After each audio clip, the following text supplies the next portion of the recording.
안녕하세요. 반갑습니다. 늙어서 놀고 싶은 노세입니다. 제가 항상 얘기하는 가로주택 정비 사업에 대해서 좀 말씀을 드릴게요. 가로주택 정비 사업이라는 게 무엇인지, 그리고 어떤 조건에 해당이 되면 가로주택 정비 사업이 가능한지에 대해서 말씀을 드려볼게요. 이거 많이 알고 계신 분들도 있어서 잘 알고 계신 분들은 넘기셔도 될 것 같아요. 가로주택 정비 사업을 좋아한다고 얘기를 하죠. 그 좋아하는 이유가 소규모 재개발, 소규모 재건축, 그리고 현재 정부에서 굉장히 많이 밀고 있는 그런 정책이에요.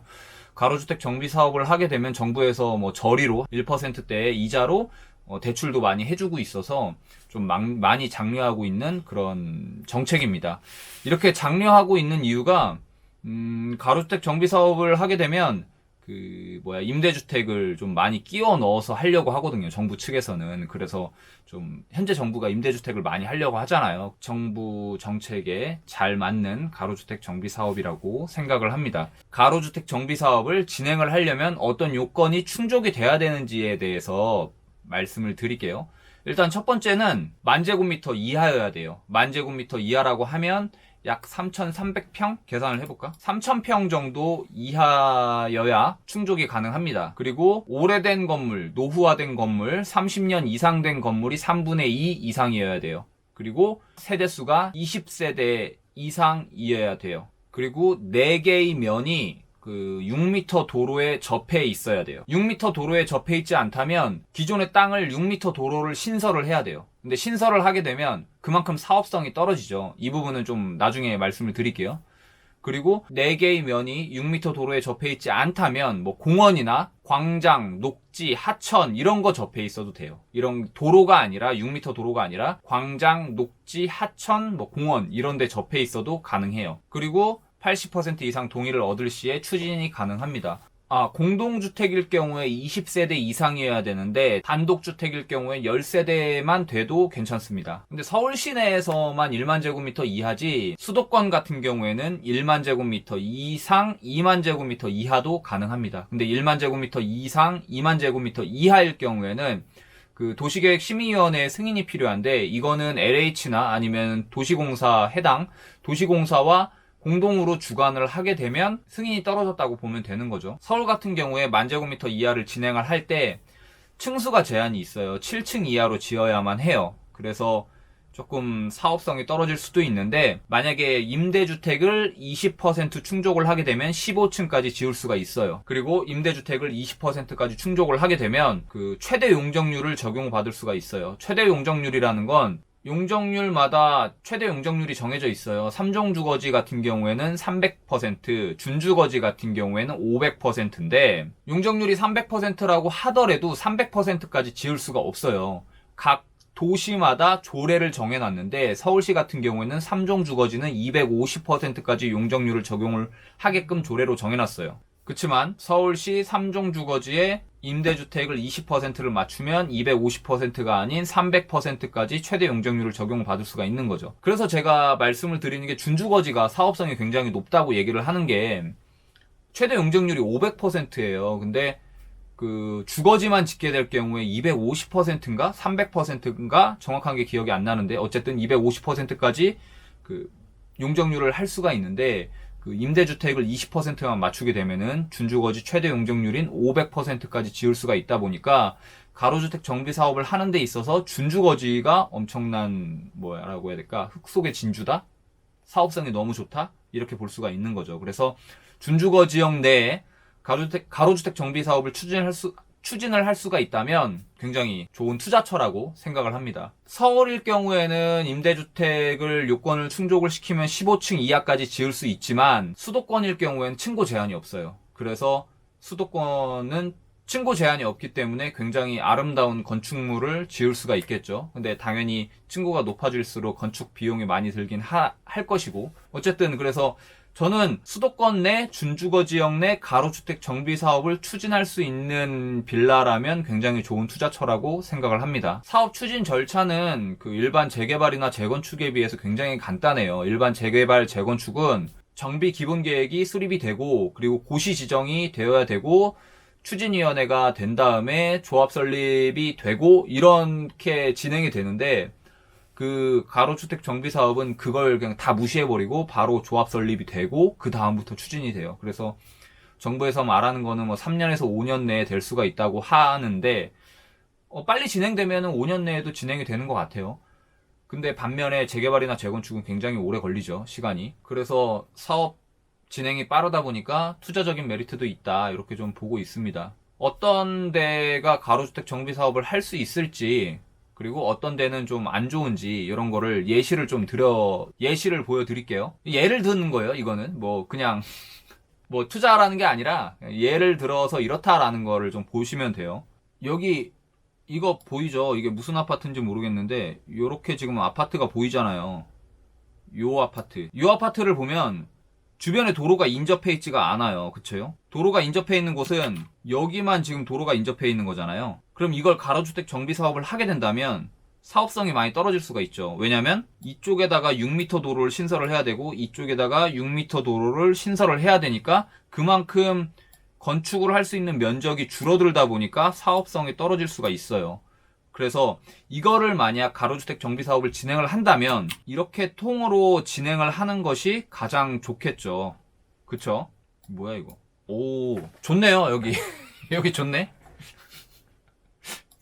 그냥 예를 든 건데 이렇게 가로주택 정비 사업을 추진을 한다면 괜찮은 것 같아요. 왜냐면 여기가 상업지잖아. 그래서 상업지의 일부 용적률을 끌어올 수 있지 않을까, 이렇게 좀 생각을 합니다. 몇 제곱미터야? 9,500제곱미터. 괜찮은데? 이거? 진짜? 볼까?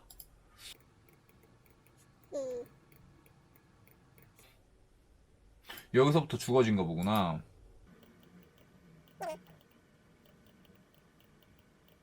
이게 이거구나. 성림빌라? 정비사업? 관쳐놨네?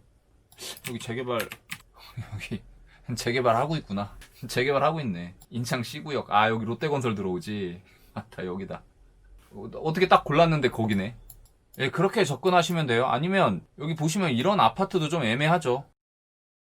아니면 이런 아파트도 조금 애매해요. 이게 이 도로가 국가도로기 때문에 가로주택 정비 사업을 이렇게 진행할 수는 없어요. 여기 도로를 남겨놔야 돼요. 도로를 남겨놔야 돼서 여기만 진행하자니 이것도 모양새가 웃기고. 또 마치 이런 거, 여기 보면은 여기가 가로주택 정비 사업 할 수가 있겠죠. 여기 할 수 있고 여기 할 수 있는, 따로따로 진행을 해야 되는 거잖아요. 이런 것도 가로주택 정비 사업하기가 굉장히 애매하죠. 이렇게 돼 있잖아요. 이렇게 돼 있으면은 이거를 이만큼 도로를 내야 되는데, 그러면 그렇게 되면 그만큼 사업성이 떨어지니까 이거는 가로주택 정비로 접근하기가 너무 안타까운. 근데 또 그렇게만 보기가 어려운 게, 여기가 만약에 상업지예요. 상업지면은 용적률을 엄청나게 적용받을 수가 있잖아요. 그래서 그만큼 도로를 내고도 현재 용적률이 굉장히 낮고 상업지다 보니까 용적률을 크게 적용을 받을 수가 있다면 그런 것도 투자해도 괜찮기는 해요. 이 아파트도, 대명 아파트도 가로주택 정비 사업으로 접근하기에는 조금 안 좋은 거고. 무슨 말인지 알겠죠? 반면에 이런 아파트는 이미 재건축이 완료가 된 아파트인데, 이런 아파트는 딱 보기 좋게 떨어져서 주변에 도로가 이미 있기 때문에 가로주택 정비 사업으로 접근하기 굉장히 좋은 아파트고요. 이런 식으로 계속 지도를 보시면서 찾으시면 돼요. 그래서 제가 용현 동아아파트를 좋게 본 이유가, 가로주택 정비 사업으로 추진하기 괜찮다고 생각한 이유가 18,000제곱미터고 20,000제곱미터 이하. 그리고 그 사업을 진행하는데 면적이 너무 작아도 문제인 게, 너무 작으면은 뭐라고 해야 될까? 좀 좋은 건설사들이 붙어서 아름답게 짓기가 애매하잖아요. 근데 10,000제곱미터 넘어가는 수도권이다 보니까 10,000제곱미터, 18,000제곱미터 이렇게 되게 되면 그나마 좀 나홀로 아파트 느낌이 아니라 꽤 괜찮은 아파트로 지을 수가 있어요. 그래서 제가 용현 동아파트를 좋게 본 이유는, 여기 이미 이쪽 면하고 이쪽 면은 도로에 붙어 있기 때문에 도로를 낼 필요가 없었고, 여기 뒤편은 공원이 붙어 있었잖아요. 아까 얘기했던 게, 공원 붙어 있으면은 괜찮다고 했죠.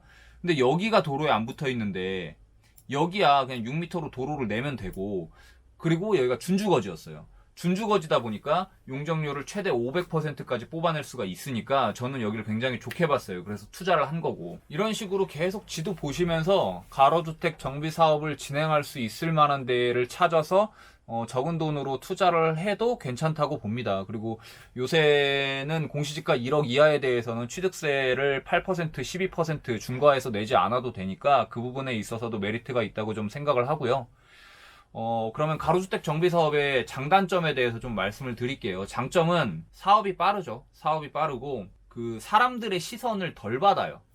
이게 무슨 말이냐면 수요층이 좀 얇다는 얘기예요. 원래 아파트 값이라는 게 수요가 몰리면 올라가기 마련이잖아요. 그래서 재개발이나 재건축 같은 경우에는 이제 정보가 너무 투명하게 공개되어 있다 보니까 많은 사람들이 알고 있어서 그게 선반영된 경우들이 있는데, 가로주택 정비 사업은 정말 눈 씻고 찾아봐야 겨우 발견될 정도로 정보가 취약하기 때문에 아직까지 가격 반영이 많이 되지는 않았다고 생각해요. 그래서 그런 데를 투자를 했을 때 신축 아파트가 될 경우에는 사람들이 저거 뭐야, 신축 아파트가 됐네 하면서 수요층이 몰리게 되죠. 그러면서 아파트 가격 상승을 한 번 더 이룰 수가 있고, 물론 꾼들은 그런 거를 미리 가로주택 정비 사업이 지정이 되기 전에 미리 들어갔다가 가로주택 정비 사업이 지정이 되면 P1, 2억 붙여가지고 팔고 나오고, 그렇게 하면은 시간 대비 투자 수익률이 극대화되니까 그렇게 하는 사람들도 있는데, 그게 아니라면 두면은 돈이 되니까 그렇게 수익률이 좋다고 보고 있고, 반면에 단점으로는 너무 나홀로 아파트의 느낌이 되죠. 나홀로 아파트의 느낌이 된다는 것과 나홀로 아파트 느낌 되는 거 단점이 별로 없는데요? 괜찮은 너무 괜찮은데? 나홀로 아파트 느낌이 좀 치명적인 단점이지. 근데 잘 따져보셔야 돼요. 그 가로주택 정비 사업을 하려면 서울권 같은 경우에는 2종 주거지도 괜찮은데 1종 주거지는 들어가시면 안 되고, 준주거지가 최고 좋고 상업지도 좋고 3종 주거지 이상은 되어야 된다고 생각을 하니까 그것까지 다 보셔야 되고, 그리고 요새 이제 재개발 재건축이 많이 막혀 있다 보니까 건설사들에서 일군 건설사들도 가로주택 정비 사업에 조금 뛰어드는 단계예요.